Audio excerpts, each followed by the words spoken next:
descriptions of Harlem, the dialogue, it just pulls you in. It's like you can taste the food, hear the music, feel the energy of the streets. I know, and the dialogue is... It's just sharp and witty. Yes, it captures the unique voices of each character so well. It's clear that Williams has a deep understanding of how people talk, how they interact, how they express themselves. And the music, you mentioned it. Welcome to Witter, Who Has Time to Read, the podcast that brings deep dives for busy minds. Listen to AI hosts Jane and Dane and get ready to unpack the world's most captivating books in just a fraction of the time. Whether commuting, working out, or just squeezing in a quick break, we deliver key insights, thought-provoking themes, and takeaways you can carry into your day. Don't forget to like, subscribe, and leave a comment. Plus, use our links in the description to purchase this book. Your support helps us bring more engaging book discussions to you. Listen and follow us wherever you get your podcasts. Who has time to read? You do, with Witter. Welcome back to Witter Deep Dives for Busy Minds. This month is Black History Month, and we're doing something special. We're diving into a new book each week for our Black Voices series. Yeah, it's going to be a great month. And this week we've got Tia Williams' A Love Song for Ricki Wilde. Oh, I loved that one. Me too. It's such a cool blend of romance and history, and there's like a touch of the supernatural in there, too. Yeah, it's definitely a unique mix. So we follow Ricki Wilde. She decides to leave her family's funeral home business in Atlanta. Whoa, what? Yeah, she wants to open a flower shop in Harlem. It's a pretty bold move, and it really speaks to this theme we see a lot in Black literature. What's that? You know, that desire to break free from expectations. Oh, yeah, for sure. And define your own path. You know what I mean? Yeah, totally. It's like she's saying, I'm more than just my family's legacy. I have my own dreams to chase. Exactly. And speaking of chasing dreams, she ends up falling for Ezra Walker. Ah, Ezra. I know, right? Yeah. But he has this century-old secret. Yeah, that's where the touch of the supernatural comes in. Okay, I'm intrigued. Tell me more. So Ezra is a perennial. A what? A perennial, someone who doesn't age. Whoa, that's crazy. I know, right? And he's tied to Harlem by a curse. A curse? What? So, like, he's stuck there? Pretty much. But it's not just some random fantastical element. It actually connects to this deeper theme of ancestral legacies and the enduring impact of the past. Whoa, I never thought of it that way. Yeah. That's deep. It makes you think about how history isn't just something you read in textbooks. Right. It's like living and breathing all around us. Exactly. It lives in our communities, our families, even our love stories. That's so true. And Harlem itself becomes like a character in the book. Oh, yeah, for sure. It's full of this vibrant history and culture. We get to see glimpses of its past as this hub for Black creativity. Oh, like what? You know, places like the Savoy Hotel, Teresa. There's even a mention of Harry Hansberry's Clam House. Oh, wow. I love those little details. Right. They bring the setting to life. It's like you're walking alongside Ricki and Ezra, feeling the pulse of Harlem's past and present. Absolutely. But it's not all sunshine and roses, right? Oh, what do you mean? Their love story unfolds against this backdrop of gentrification, Right. which is changing the face of Harlem. You know, it Right. raises all these questions about displacement, the evolving nature of Black spaces, and what it means to belong. That's a really good point. It's like even amidst this vibrant love story, there are real-world issues at play. Exactly. It's like Williams is prompting us to think about how love and resilience can exist even in the face of all these societal challenges. Definitely. And speaking of resilience, let's talk about the supernatural element, a little more voodoo. Ooh, yeah, voodoo.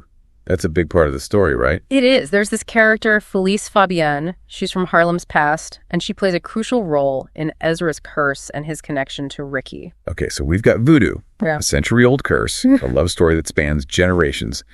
This is a lot to unpack.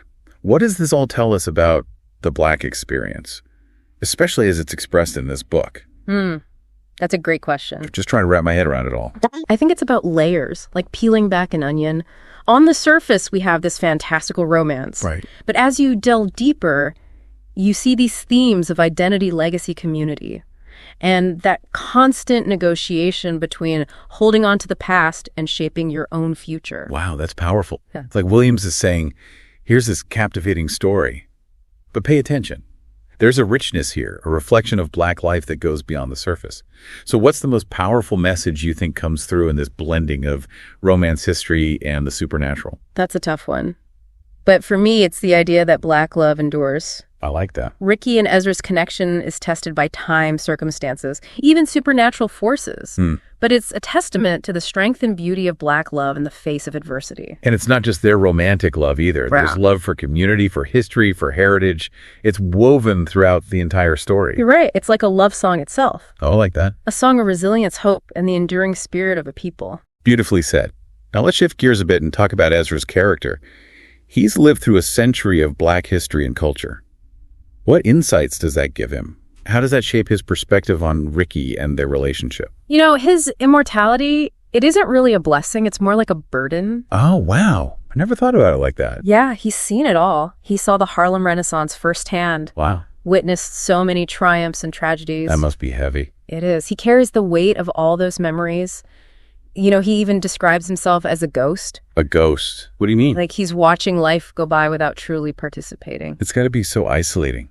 To see the world change around you, to lose loved ones over and over again, and yet still be tethered to this specific place, this specific time. Exactly. And that's what makes his connection with Ricki even more powerful. Oh, so she's like this burst of life and energy. She pulls him back into the present. I love that. And she doesn't just accept his past. Yeah. She wants to understand it, learn from it. Oh, that's beautiful. The romance is definitely more than just boy meets girl. Right. It's about two people from completely different worlds finding solace and connection in each other's stories. It's like their differences are what bring them together. In a way, yeah. And it also challenges us to consider the weight of history, you know, not as some abstract concept, but as something that shapes individual lives. Totally. Speaking of individual lives, I have to bring up Tuesday Rowe. Ooh, Tuesday. She's the best. Ricki's best friend. Yeah. She's a former child star. And let's be honest, she steals every scene she's in. Oh, totally. Her humor is such a great counterpoint to all the heavier themes in the book. For sure. But even Tuesday's journey speaks to a broader experience, especially for Black women in the entertainment industry. Oh, absolutely. She's grappling with her identity, trying to reclaim her narrative after years of being defined by others. Makes you wonder how many stories like Tuesday's are out there. Yeah. You know, stories of Black talent navigating a world that doesn't always see their full potential. That's where the power of books like this comes in, you know? They give voice to those experiences. It's so important. Offer a different perspective on success, ambition, and the challenges of carving your own path. Right. Then we have Mrs. Della Ricki's landlady. Yeah. She's like this wise guide. Oh, yeah, Miss Della. She's amazing. She's steeped in Harlem's history, and her wisdom offers Ricki a connection to the neighborhood spirit. It's like she represents the importance of elders, of those who carry the stories and traditions of a community. It's like Williams is saying, don't forget where you came from, even as you create something new. Exactly. And the writing itself is just... Oh my gosh, I know. so vivid and full of life. The descriptions of Harlem, the dialogue, it just pulls you in. It's like you can taste the food, hear the music, feel the energy of the streets. I know, and the dialogue is... It's sharp and witty. Yes, it captures the unique voices of each character so well. It's clear that Williams has a deep understanding of how people talk, how they interact, how they express themselves. And the music, you mentioned it earlier, it's woven into the narrative so beautifully. It's not just background noise. It's a reflection of different eras, a way for Ezra to connect to his past and share it with Ricki. I love that. You'll notice how music becomes like a language in this book. Yes, it's how Ezra connects to different eras. Right. But it's also a powerful metaphor for the evolution of Black identity itself. Oh. Think about it. Okay. And it's not just about the past either. There are references to contemporary Black artists like Solange Janelle Monáe, even a scene where Ricki and Ezra dance to Beyonce. Love it. Yeah. It shows that Black musical creativity is ongoing, evolving, constantly finding new ways to express itself. Yes. And it encourages us to seek out those voices, to keep the music alive and thriving. Absolutely. But let's circle back to the heart of the story, the love between Ricki and Ezra. How does Williams handle their relationship, given the complexities of their backgrounds, their experiences, and even the supernatural element? It's definitely unconventional. You have this woman who's like super vibrant and modern, and then you have Ezra who's carrying the weight of a century on his shoulders. It's a lot. I can't even imagine. How does that tension play out in their dynamic? It creates this really interesting push and pull that, you know, Ricki challenges Ezra to embrace life again, to see the beauty in the present, even with all that pain from his past. Yeah. And Ezra, he offers Ricki this deeper understanding of history, all the struggles and triumphs that have shaped her community. It's like they complete each other. Yeah, kind of like they're each other's missing pieces, helping each other grow and evolve in ways they never thought possible. It's beautiful. Yeah. But it's not always easy, right? I mean, they have conflicts and misunderstandings. Oh, for sure. There are definitely moments where it seems like their differences are just too much to overcome. Right, because love isn't always easy, especially when you're dealing with such a massive gap in experience. Exactly. But what really stands out is their willingness to learn from each other, to bridge those gaps and to create something new and beautiful out of their differences. It's inspiring. Yeah. It speaks to the power of communication, being open to different perspectives and finding common ground, even when your backgrounds are totally different. Yeah, you said it. And it reminds me of something you mentioned earlier about class and social mobility. How do you think that plays into their relationship? That's a good question. It's definitely there lurking beneath the surface. Ricki comes from a privileged background. Right. While Ezra's roots are in poverty and struggle, and even though they're both Black, those class differences create tension, misunderstanding, even moments of judgment. It's true, and it's a reminder that even within communities, there are these layers of privilege and disadvantage. Yeah. And those differences can really affect relationships. It's complex, but I like how Williams doesn't shy away from those complexities. Me too. She shows how class can be a barrier, but it doesn't have to be a deal breaker. Right. Ricki and Ezra, they find ways to navigate those differences, to challenge each other's assumptions, and to ultimately find common ground in their shared humanity. And it's not just about Ricki and Ezra either. We see these class dynamics play out in other relationships too, like with Ricki's sisters. Oh yeah, they're obsessed with material wealth and status. It's like the opposite of the values Ricki embraces. It is. It's almost like a subtle critique of consumerism, Interesting. The way society often equates material possessions with worth and happiness. It makes you think. So we've got love, magic, history, social commentary, even a little bit of humor sprinkled in. What's the one thing you really want listeners to take away from this deep dive? For me, it's the power of Black storytelling. A love song for Ricki Wilde. It's not just a romance. It's a reflection of Black life, love, and resilience in all its messy glory. Yes. It's a reminder that Black voices matter, their stories deserve to be heard, and their creativity is boundless. Beautifully said. And it leaves us with a question to ponder. What other Black authors are out there waiting to be discovered?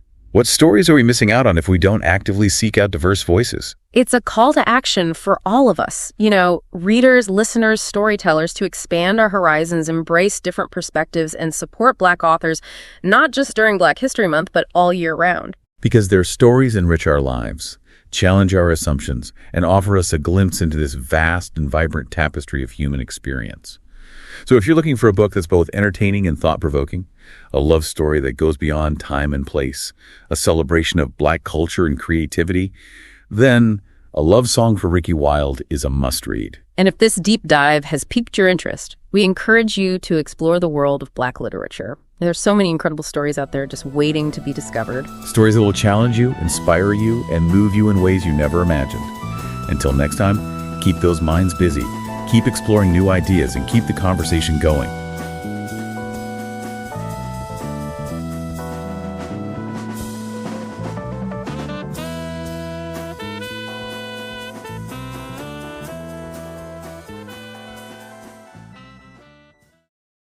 Thanks for listening to Witter, Who Has Time to Read, produced by One Media.